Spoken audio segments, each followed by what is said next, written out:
3.1혁명 103주년 기념 인문학강의 시간입니다. 지난주에 했던 거 기억나십니까? 뭐였죠? 김상옥. 예, 그쵸. 뭐라고요? 김상옥.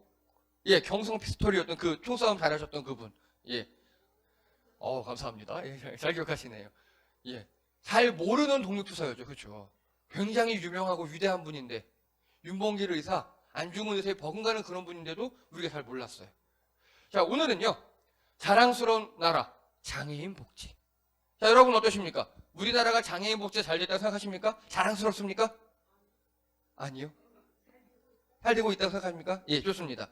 근데 지금 이 나라는요, 현재의 나라가 아니에요. 자, 혹시 읽으실 수 있으십니까? 예, 관현맹인이라고 읽습니다.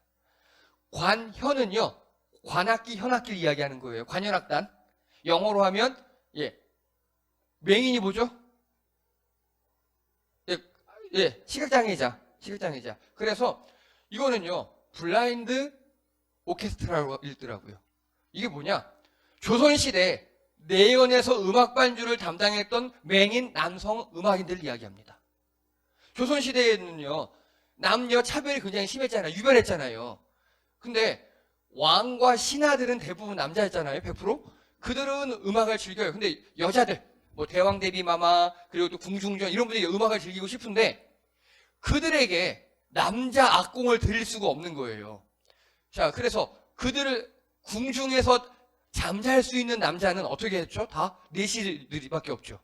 그런 느낌으로요, 시각장애인들을 고용해서 여성들만을 위한 악단을 만든 게 관현맹인이에요. 조선 초기에. 이해되시죠? 예. 자, 그리고요, 이분 기억나십니까 혹시? 세종대왕의 음악에서 나왔던 분인데, 박현 아니고 박연. 악을 정리했던 그분이죠. 이분이 세종실록에 보면 진짜 멋진 말씀하셨어요. 뭐라고 하셨냐? 옛날 제왕은 모두 장님을 사용하여 역사를 삼아서, 악사를 삼아서 현송의 임무, 현송은 현을 타고 노래를 부르는 거, 임무를 맡겼으니 그들은 눈이 없어도 소리를 살피기 때문이며 또 세상에 버릴 사람이 없기 때문인 것입니다 라고 악을 정리하면서 세종대왕에 보고한 거예요. 세종대왕께서 뭐라고 하셨냐? 바로 관현맹인단을 창단하셨어요. 그래, 네 말이 맞아. 그리고 이들은요, 관현맹인단은 궁중에서 일하는 사람들이잖아요. 녹봉 줘야죠. 근데 녹봉 받고 거기다 콩 한 섬 더. 콩 한 섬을 더 얹어주랍니다. 이건 뭐죠? 요즘 말로 하면 장애인 연금. 네, 정상적인 녹봉도 주고 장애인 연금도 줘라. 이게 세종실록 52권에 나와 있습니다. 그러면 세종대왕이 위대했던 왕이어서 이러냐? 아니에요. 물론 세종대왕 맞는데, 자, 이 관현맹인단은요, 현재 모습입니다. 2011년에 우리나라의 시각장애인들이 다시 이 관현맹인단을 복원했어요. 이렇게 한복 입고 이렇게 연주하시고, 이거 보십시오. 세종의 뜰이라고 2018년도에 세종대왕을 기르며 지금까지도 계속 연주를 하고 있어요. 이게 관현맹인단입니다. 그리고요, 이게 15세기경 1400년대 어떤 왕의 행차도예요. 예, 행차도 왕이 이렇게 가고 있어요. 아마도 지방 순찰이나 아니면 선대왕, 선왕의 묘에 가는 것 같아요. 그런데 여기 보세요. 앞에 좀 희한한 사람들이 보이죠? 자, 자세히 확대해서 보면요, 이렇게 보입니다. 이 사람들의 눈에 주목해 주십시오. 네, 다 맹인들이에요. 이들이 바로 명통시 소속의 관원들이에요. 관현맹인단은요, 궁중에 소속되어서 궁중 여자들을 위한 음악을 하는 사람들이었죠. 그런데 이 명통시는요, 궁중에 있지 않아요. 궁 밖에 있어요. 뭐냐? 시각장애인 협회예요. 시각장애인 협회. 그래서 명통시를 만들어서요, 이들이 하는 일은 주로 무엇이냐? 지금 이들 보면 약간 입 벌리고 뭔가 노래하는 것 같죠? 경을 읊는다 그래요. 경. 유교 경전. 임금님 행차할 때 임금님의 덕을 칭송하고 우리 임금님이 이렇게 열심히 잘하고 있다고 유교의 경전을 읊는 일을 이 명통시에서 맡아서 했습니다. 또 명통시에서 어떤 일을 했느냐? 가뭄이 들어요. 흉년이 들어요. 나라에 병고가 생겨요. 그러면 모든 왕들이 했던 일, 첫 번째 했던 일이 뭐냐? 이렇게 장애인이나 노약자들을 먼저 구유를 한다 그래요. 그들을 살펴요. 그러면 그 장애인 단체에서 와서 이렇게 경을 읊으면서 하늘의 기우제를 지내요. 하느님, 그 당시에 하느님이라 그랬죠. 우리나라에서. 하느님, 우리 이렇게 장애인인데 당신이 우리 장애인으로 만들어 이 땅에 보냈잖아. 근데 우리 이렇게 왕이 덕이 높아서 잘 먹고 잘 살고 있어. 비 좀 내려주세요. 이런 느낌인 거예요. 이게 세계 최초의 장애인협회입니다. 조선시대에 만들어졌어요. 놀랍지 않습니까? 이런 일이 한두 개가 아닙니다. 제가 이거 보고 또 조선왕조실록을 검색하고 읽기 시작했습니다. 자, 세계 최초의 시각장애인협회고 이게 태종실록에 나와 있어요. 세종 위에 이방원 나쁜 놈이라고 알고 있는데 그렇지 않아요. 이런 건 되게 좋은 놈이었어요. 네. 자, 이 사람들이 혹시 누군지 아십니까? 서양 철학의 근간을 이룬 사람들 플라톤이에요. 플라톤은 뭐라 그랬느냐? 장애하는 사회에서 격리시켜라 라고 자신의 저서에 나와요. 그리고 이 사람은요 아리스토텔레스예요. 장애아를 양육하지 못하는 법을 제정하라 라고 자신의 저서에 하고 있습니다. 웃기죠? 나쁜 놈이에요. 네. 이들의 철학에서는요 이렇게 장애인들은 신의 저주를 받은 자들이에요. 그래서 빨리빨리 없애버려야 돼요. 우리가 속아내야 되는 그런 사람이에요. 이게 최고가 바로 스파르타. 예, 신생아 중 장애아는 바로 버려요.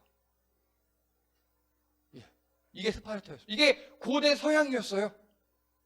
그리고요, 이 영향을 받아서인지 중세 유럽에는요, 장애아는 하나님께 저주받은 자라고 생각했어요. 천주교 카톨릭에서도, 그 중세 유럽 모든 곳에서도. 그래서 장애인은 신에게 벌을 받은 자로있기 때문에 고문하거나 사형을 시켜야 돼요. 이게 1300년 때까지 유럽의 기록입니다. 무시무시하죠? 그러면요, 우리나라는요? 예. 자, 우리나라는 어떻게 했냐? AD 28년, 신라 유리왕, 아주 유리왕 기억나시죠? 3대 임금이에요. 환과고독 복지 정치를 시행합니다. 환과고독이 뭐냐? 과부, 호래비, 그리고 독거노인, 고아, 그리고 장애인 같은 사람들 있죠. 그러니까 우리 성경에 제가 말씀 많이 드렸잖아요. 객가, 과부와 고아, 제일 가난한 사람들이라고 그랬죠. 우리나라에서는 대대로 2000년 전부터 환과 고독이라고 그래서 불쌍한 사람들을 유리왕이 야, 니네 이렇게 해줘 라고 정책적으로 실시했습니다. 여러분, 서양의 중국에서는 공자가 대동사회라고 그러면서 장애인을 잘해준다고 얘기했어요. 근데 이건요, 공자는 철학 사상가죠. 사상가가 이야기한 것과 이렇게 왕이 정책적으로 한 것은 하늘과 땅 차이입니다.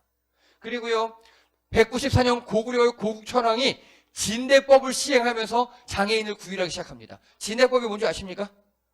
보릿고개 같은데 나라에서 곡식을 풀어서 빌려줍니다. 그리고 추수할 때 이자 조금 붙어서 걷어들이는 거예요. 정말 좋은 법입니다. 그리고 이자 조금 붙였다 그랬죠. 그 이자로 들어온 곡식을 바로 환과 고독과 장애인들에게 주는 겁니다. 이게 고구려 고국천왕기에 기록이 되어 있습니다. 그래서 이 삼국시대에는요, 우리나라 장애인들이 워낙 대우를, 어쨌든 죽진 않으니까 중국에서 막 넘어왔대요, 장애인들이. 장애 알을 둔 부모들이 데리고 왔대요. 사만에 가면 살 수 있다고. 사만에 가면. 자, 또요, 991년 고려 성종에는요, 중증 장애인을 최우선으로 구제했습니다. 장애 등급을 약간 분류하기 시작한 거예요, 이때부터. 그리고 1274년 의견 기록이 있습니다. 의견. 우리 고려사에 의견이라고 기록이 되어 있는 겁니다. 자, 맞춰보세요. 의견 뭘까요? 그러니까 뭘까요? 의료 강아지? 조금만 더 가봐. 이건 의료의 의자잖아요. 예. 얘입니다. 안내견. 안내견이요. 시각장애인 안내견 있지 않습니까? 골든 리트리버 착하게 생기네. 아, 시각장애인 안내견의 90%가 골든 리트리버를 쓰는 이유가 얘네 인상이 선하게 생겨서래요. 네. 예. 걔도 얼굴 보고 뽑아요, 간단하게. 예. 그런데 이 시각장애인 안내견은요, 서양에는요, 1819년 오스트리아에서 처음 사용했다고 나오고요, 본격적으로 1차 세계대전 이후에 시각장애인들이 많이 발생해서 그때부터 많이 대중화가 됐어요. 근데 우리나라에는요, 무려 1274년도에 시작됐습니다. 그때부터. 걔를 교육시켜, 훈련시켜서 시각장애인이 도움을 받게 그렇게 했어요, 우리나라에서. 그리고 또요, 1325년 고려 충수광에는요, 경증 장애인도 구제대상에 포함합니다. 즉, 약간 절거나, 팔이 이상하거나, 눈이 한쪽이 이상하거나, 이렇게 있죠. 신체가 약간 장애인들, 그들에게도 다 등급을 분류해서 나름 혜택을 주기 시작했습니다. 이게 우리나라의 장애인 복지 정책이에요. 그리고요, 고려 시대에는요, 맹승, 좌승이라는 스님들이 있었어요. 맹승, 뭡니까? 예, 시각장애인은, 예, 충분하지 않습니까? 뭐 했을까요? 우리말로 할게요. 찬양단이요. 불경을 암송하고, 여기 해주는 그런 거. 예. 그리고 좌승은 뭐냐면요, 간단하게 보행장애. 예, 보행장애인 스님들인 거예요. 이들은 뭘 했느냐? 우리말로 하면 찬양단인 거예요. 예, 불경을 읊어주고 이런 사람들. 그래서 우리나라의 무려 고려 시대까지도 이렇게 좋은 전통이 정말 세계사에 유례가 없는 그런 일들이 벌어지고 있어요. 그리고요, 조선 시대는요, 아예 장애 유형을 분류합니다. 예, 신체 장애, 그리고 또 정신 장애, 무슨 이렇게 다 유형을 분류하고요. 국가가 교육을 시작합니다. 아까 제가 관현맹인단 말씀드렸죠. 세종대왕이 지시합니다. 야, 그러면 전국의 맹인들 모여서 그들로 관현악단 만들어봐. 그랬더니 맹인 중에서 검은고하고 북치고 할 수 있는 음악적 재능이 있는 사람이 딱 4명밖에 없더래요. 나머지는 다 못하더래요. 박연이 어떻게 되는 줄 아십니까? 4명은 음악을 알잖아요. 그 사람을 박연이 집중력을 교육했어요. 그리고 그 4명 보고 나머지를 가르치래요. 이게 세계 최초의 시각장애인 교육을 시작한 겁니다. 다른 말로 할게요. 우리나라의 특수교육의 시작입니다. 예. 직업교육이죠. 그렇죠? 음악에 대한. 누가 교육을 했죠? 시각장애인. 시각장애인이 시각장애인에게 특수교육을 시작한 겁니다. 세종 때. 예. 그리고 근데 서양에는요, 엘리자베스 구미법이 1601년에 시작했어요. 이거를 사회복지의 처음이라고 사회복지론 개론 첫 장에 나와요. 네. 근데 우리나라는 비교가 안 되죠. 비교가 안 되죠. 자, 그래서 왜 이렇게 우리나라는 장애인 복지가 뛰어났는가 봤더니, 자, 엄혜련, 현재는 박사님이에요. 이분이 우리 문화작품에 본 장애인의 언어에 대한 인식 변화라는 논문에 보면요, 우리나라는 예로부터 자비, 인 등의 인도적 윤리사상을 강조한 유, 불, 도 3교의 영향을 받아 빈민구제와 장애인 보호사상이 전송되어 왔으며, 또한 가족제도의 독특성 때문에 장애인이라고 해서 결코 확대하거나 유기하지 않았다라고 연구 결과를 발표했습니다. 이해가 되십니까? 예. 또 우리나라에는 이렇게 조선시대까지만 해도 장애인에 대해서 배제하지 않았고요. 오히려 정책적으로 보호했어요. 정책적으로. 그리고 교육을 했어요. 자, 조선시대 장애인 정책에 대해서 본격적으로 알아보겠습니다. 먼저 1392년 태조의 즉위교서. 놀랍죠. 태조 이성계. 싸움만 잘하는 무인인 줄 알았는데 즉위교서하면 대통령 취임 선서문이잖아요. 거기에 이렇게 사회적 약자 장애인을 파악하라고 지시합니다. 그리고 장애인이 죽으면 누구 책임? 그 고을 관할 책임. 만약에 장애인이 죽어, 이제 흉년에 이럴 때 굶어 죽어, 그러면 너 사또 1계급 강등. 이렇게 즉위교서에 써놓습니다. 태조 이성계가. 예. 국가적으로 장애인을 정책적으로 파악하고 지시했어요. 또요, 1393년 그 다음 해는요, 장애인 구휼 실태 조사합니다. 야, 내가 작년에 다 니네들 하라 그랬지? 잘하고 있나 보자. 조사합니다. 그런데 또 가뭄이 들었어요. 그러자 이놈들 잘하고 있는 거야? 하고 막 조사해. 니네 못했네? 그러자 비가 내렸답니다. 그러니까 이들의 생각은 어떻게 하느냐? 장애인이나 아니면 약자를 제대로 보살피지 않으면 하늘이 노해서 우리에게 이런 흉년이나 기근을 준다라고 그들 왕들이 생각하고 있는 거예요. 왕뿐만 아니라 모든 백성들이. 이거 정말 위대한 세상입니다. 정말 위대한 거예요. 서양에서는요, 아까 말씀드렸죠? 장애인은 버려라, 죽여라, 신에게 벌받은 존재다, 사형시켜야 한다, 그러고 하는데, 우리는 오히려 동일한 연대에 장애인을, 그들을, 약자를 보살펴야 하늘이 노하지 않는다. 그들을 제대로 못하면 하늘이 노한다 라고 우리는 생각했다고요. 이거 엄청난 천지 차이인 거예요. 이게 우리의 찬란한 문화고 우리의 문화유산입니다. 세종 때는요, 3년 흉년으로 장애인 죽지 않게 잘 관리해, 잘 구휼해주고, 요즘 말로 할게요, 한 달에 한 번 찾아가 라고 이야기합니다. 또요, 1445년, 이거는요, 이번에 관학을 세워요. 아예. 아까는 시각장애인들에 대해서 음악교육, 직업교육을 하는 거였죠. 이거는요, 시각장애인에게 명리학을 전수합니다. 명리학이 뭐죠? 점 보는 거. 사주 그런 거 풀이하는 거예요. 그런 거 가르쳤어요. 이들은 어떤 생각을 했느냐? 눈이 없으면 영안이 뜨인다고. 우리가 보지 못하는 다른 걸 볼 수 있다고. 그렇게 생각한 거예요. 왜냐? 여기 이 자체는 진짜인지 가짜인지 모르잖아요. 근데 이거 어떤 세상이 있었느냐? 아까 박연이 얘기했죠. 이 세상에 불편한 사람은 없다. 무언가 다 잘하는 게 있다.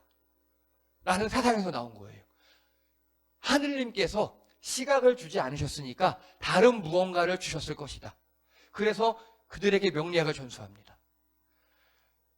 그리고 또 명리학을 또 장애인에게 가르치고 장애인에게 가르치고, 이제 이거는요, 시각장애뿐만 아니라 다른 장애인들에게도 확대가 돼요. 아까 관현맹인단은 시각장애인에게 국한된 거였어요. 근데 이 관학은 모든 장애인들에게 다 열려 있었습니다. 즉, 몸에 장애가 있어. 뭔가 불편하고 부족해. 다른 무언가 뛰어날 것이야. 그러니까 너희들은 점을 보고 이런 걸 해줘. 이렇게 사상을 가지고 장애인들을 교육하기 시작했습니다. 자, 그리고 세조. 여러분, 세조도 별로 안 좋은 왕으로 알고 있죠. 쿠데타 일으키고 나쁜 놈. 그런데 한성부, 지금 서울이에요. 서울에 활인원이라고 애초에 장애인들을 도와주는 그런 기관이 있어요. 근데 활인원에 보호해주고 도와주는 사람, 요즘 말로 할게요, 활동지원사입니다. 활동지원사 제도를 시행합니다. 서울에. 나라의 녹봉을 먹으면서 이들이 하는 일은 장애인들의 활동을 지원해주는 거예요. 지금 딱 활동지원사들입니다. 그 일이 1457년에 우리나라에서 시행됐다고요. 이게 세조실록에 나옵니다. 그리고요, 자, 최고의 나쁜 왕, 연산군. 그죠? 연산군도 흉년이다, 장애인 먼저. 이렇게 합니다. 연산군조차도요. 이게 우리나라의 왕들이었다고요. 여러분, 왕들뿐만이 아니었어요. 왕들. 백성들이요. 일반 민초들 있죠. 일반 백성들도요, 장애인을 절대 비하하지 않아요. 자, 우리 보통 우리 조선시대에 서당을 몇 살에 갑니까? 되게 어린 나이에 가잖아요. 그렇게요. 근데 서당 가서 조금 처음부터 천자문을 배워요. 그 천자문을 띈 한 7살 정도 되는 애들. 그들이 했던 주요 임무 중에 하나가 맹인들 있지, 장애인, 시각장애인들을 손잡고 인도하면서 그들에게 천자문을 읽어주는 거예요. 암송시켜주는 거. 본인도 복습하면서 들려주는 거죠. 그런 임무를 맡았다고 합니다. 또 동네에서 그렇게 장애인들이 있으면 훈장님이 야, 너 이렇게 이렇게. 그러면 그런 애들은 요즘 말로 하면 등록금 면제. 등록금 면제. 예. 그런 우리나라의 전통이 있었어요. 그러니까 장애인, 약자를 왕과 사회가 품고 그들을 우대했습니다. 그리고 조선시대 장애인을 어떻게 분류했느냐? 먼저 독질인, 간단하게 위독한 병에 걸린 사람이에요. 중증, 예, 우리나라 말하면 그 중증으로 뭐 암이 걸리거나 이런 사람들을, 예, 독질인이라고 불렀어요. 아픈 사람. 그리고 잔질인, 예, 잔류할 때 잔이에요. 예, 질병이 남아있는 사람. 병은 다 지나갔는데 몸에 장애가 남아있어요. 예. 그리고 폐질인, 질병이 너무 심해서 회복이 안 되는 사람이에요. 자, 독질인은 현재 질병을 앓고 있는 사람이에요. 그리고 잔질인과 폐질인은요, 잔질인은 잔잔하게 남아있는 사람이고요. 폐질인은 아주 심하게 남아있는 사람. 즉, 경증 장애인, 중증 장애인. 그리고 독질인은 장애로 가는 사람. 이렇게 세 가지로 분류했습니다. 이게 왜 위대한 이야기냐? 장애를 뭘로 봤느냐? 질로 본 거예요, 질. 예, 질병으로 본 거예요. 다른 말로 뭐냐? 누구나 걸릴 수 있다. 누구나 걸릴 수 있다. 이게 위대한 겁니다. 신의 저주를 받은 게 아니에요. 네가 죄를 지어서 부모의 죄가 아니에요. 병에 걸린 거예요. 누구나 걸릴 수 있어요. 이게 저는 우리나라의 위대한 사상이라고 봅니다. 장애인을 뭔가 부족한 자로 보지 않아요. 병 걸린 사람, 나도 걸릴 수 있고, 병에 걸려서 회복이 다 안 된 사람, 그렇게 본 겁니다. 자, 조선왕조실록에 보면요, 폐질인이라는 표현이 172회, 잔질인 무려 85회나 나와요. 엄청 많은 겁니다, 이거. 조선의 왕이 총 몇 명이죠? 뭐 27, 28 이렇게 얘기하죠? 근데 보세요. 한 왕당 최소, 대여섯 번 이상 얘기한 거예요. 그래서 왕들은요, 즉위하면 무조건 장애인부터 살폈어요. 그렇게 생각하시면 됩니다. 장애인에 대한 편견 없는 능력주의 사회였어요. 장애인만큼은 신분의 고하를 막론하고 그 능력으로 대우했습니다. 멋지지 않습니까? 그 결과 어떤 일이 발생했느냐? 자, 이거 보십시오. 조선 초 국가의 기틀을 다듬은 청백리 재상 허조 영의정까지 지냈어요. 근데 중증 척추 장애 폐질인이었어요. 네, 꼽추였어요. 이 사람 그 허조는요, 태종때 태종때 재상이었거든요. 근데 세종대왕한테 이분 잘 귀담아 들으라고, 최고라고, 뭐 막혀? 가서 물어봐. 그렇게 소개를 받은 분이 바로 이 허조라는 분입니다. 그리고요, 정부의 주요 요직을 두루 맡은 일각청승, 다리가 하나래요. 우의정, 윤지환, 심각한 보행장애를 겪는 그런 분이셨어요. 잔질인이죠, 이분은. 이분 같은 분은요, 정종 왕 때 분인데 왕이 안 놔줘요. 무려 79회나 저 사직할게요. 왕이 79회 반려합니다. 저 한 발로 오기 힘들다고요. 펴와. 왕 앞에 서기가 힘들어요. 넌 안 줘. 이렇게 얘기합니다. 그래서 왕이 놔주질 않아요. 나중에 이 한 발에 관절염이 걸렸을 때 그때 왕이 이제 쉬어. 이렇게 합니다. 일각정승이었습니다. 또요. 8살 때 열병을 후유증으로 청각장애를 앓았던 도승지 이덕수. 청각장애 잔질인이었어요. 이분은 영조왕 때 그 도승지를 하셨는데요. 귀가 안 들리잖아요. 아니, 도승지가 뭐 하는 분이죠? 비서실장이요. 아니, 왕 귀가 안 들려요. 그럼 어떡해요? 왕명 전달해야 되는데. 영조가, 이 사람이 이제 귀가 안 들리니까 영조가 걱정하지 마. 다 써서 교지로 내려줄게. 왕이, 야, 이렇게 명령하지 않아요. 다 써서 줘요, 다 써서. 도승지가 다 써서 그거 가지고 가서 전달합니다. 요즘 말로 할게요. 비서실장이 청각장애니까요.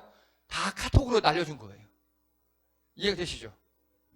그러다가 영조 때 청나라랑 뭔가 좀 안 좋은 일이 있어서 주요 교섭을 하게 됐어요. 영조가 야, 가. 네가 외교 사절로 가. 저 귀 안 들리는데요? 알아. 근데 어차피 쟤네 청나라 말 하잖아. 우리 백성, 우리 여기 신하들 다 안 들려. 네가 가. 필담으로 해, 필담. 너 지금까지 필담 많이 했잖아. 이 사람은 이제 다 요즘 말로 하면 카톡으로만 대화하다 보니까 이게 치는 게 타자가 엄청 빠른 거예요. 그렇게 해서 외교사절을 보냈습니다. 여러분, 장애인, 중증 장애인들이 영의정, 우의정, 좌의정, 도승지를 해요. 즉 장애인들이 능력만 있으면 얼마든지 높아질 수 있는 나라가 조선이었어요. 세종대왕도 시각장애인이었어요. 예. 그게 우리의 조선입니다. 정말 멋지죠? 자, 그런데 혹시 이 사진 아십니까? 지금 보면요. 일본의 흑백 사진이고요. 이분은 신체 장애인이에요. 하체가 다 말라버린 분이에요. 그런데 선글라스, 이 여자분이, 하체가 말라버린 여자분이 선글라스 끼고 있고요. 마이크 같은 거 들고 있죠, 지금. 자, 이게 뭐 하는 거냐면요. 일본의 장애인 쇼입니다. 예, 최근까지 있었어요. 최근까지.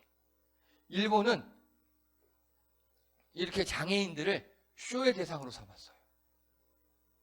예. 그리고 장애인들 있죠? 그 장애를 집중 부각시켜서 다 캐릭터화했어요.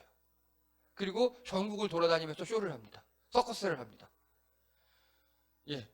대부분 다 인신매매되거나 부모로부터 버림받은 장애인들을 데려다가. 이게 일본 문화예요. 자, 더한 것도 있어요. 이게 현재 일본의 허수아비입니다. 굉장히 괴기스럽죠. 허수아비, 우리나라는 이렇게 집집마다 서 있잖아요. 서양도 허수아비가 다 있어요. 전 세계적으로. 근데 이거 보세요. 거의 사람 같은 인형을 세워놓고 사람 목 잘라가다 세워놓은 이런 느낌이죠. 왜냐?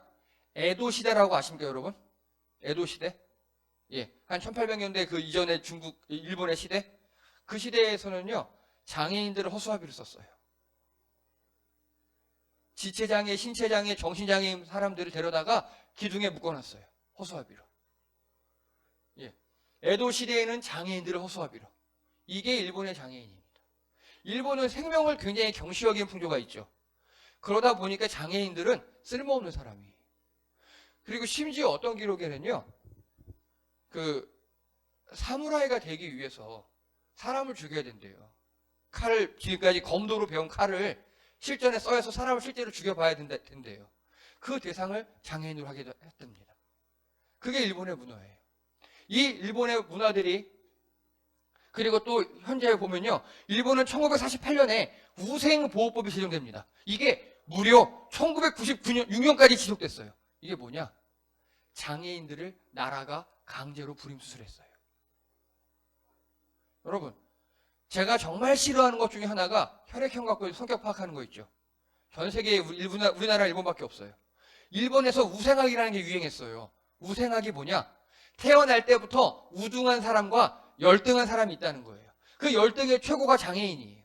그래서 그 장애인들은 태어나면 어릴 때 아예 다 불임수술을 해버려야 된대요. 장애가 전달되지 않도록. 그래서 민족을 개조해야 된다고. 이게 우생학이에요. 거기서 혈액형 분류학이 나왔어요. 근거가 없어요. 그건 절대 쓰지 마세요, 좀. 자, 그리고 보면요, 이때 70%의 여성, 전체 중 여성을 강제로 70%를 수술해버려요. 장애인들을. 그리고 이렇게 왜 여성이 많을까요? 예. 위안부처럼 그렇게. 위안부로 삼았어요. 위안부로. 여성 장애인들을. 불임수술한 다음에. 이게 일본의 장애 문화예요. 참 안타까운 게, 최근까지 장애인을 엄청나게 차별했어요, 장애인을. 인간 이하로 취급했어요. 우리나라랑 전혀 비교가 안 될 만큼. 그런데 이 일제강점기를 통해 이런 문화들이 우리나라에 유입이 됐습니다. 그래서 우리나라가 현재 장애인에 대한 인식이 그나마 많이 개선이 됐다 해도 이겁니다. 즉 조선시대까지 그 찬란했던, 정말 위대했던 장애인을 돌보고 약자를 배려하고 다 함께 살아가는 그런 문화가 일제시대를 통해서 완전히 다 끊겨버렸어요. 특히 친일 지도층을 통해서. 이걸 다시 복원해야 합니다. 장애인을 멸시하고, 여러분, 일본의 이지메 들어보셨죠? 그게 우리나라로 넘어서 뭐가 됐죠? 왕따. 그런 식이에요. 일본의 이런 장애인을 비하하고 장애인을 인간 이하로 취급하는 게 우리나라에 들어왔다니까요. 너무너무 가슴이 아파요. 우리 다시 회복해야 합니다. 그래서 우리 조선시대까지 이렇게 찬란했던 문화들, 여러분 조선이 망한 이유에 대해서 들어보셨습니까? 뭐죠? 우리 그 기말고사 때 나오잖아요. 중간고사 때 당파 싸움, 쇄국 정책, 양반 반상 문화, 양반 쌍놈 나누는 반상 문화, 이런 것들하고 우리 시험에 나와요. 그런데 그 조선이 무려 500년이나 갔다니까요. 세계사적으로 500년 이상 간 나라 별로 없어요. 근데 우리는 자꾸 조선이 망한 나라, 망한 이런 것만 배워요. 아니에요. 이렇게 조선은 위대한 나라였다고요. 그래서 이제 우리가 다시 이걸 회복해야 합니다. 우리 안에 이런 게 있어요. 선조들로부터 물려받은 좋은 사상이 많이 있어요. 제가 이렇게 인문학 강의를 하는 이유도 우리 안에 이런 걸 다시 회복하기 위함입니다. 여러분, 망가진 우리의 도덕성, 우리의 좋은 문화들 다시 회복되기 원합니다. 앞으로 이런 것들을 계속 또 다루도록 하겠습니다. 예, 수고하셨습니다. 감사합니다.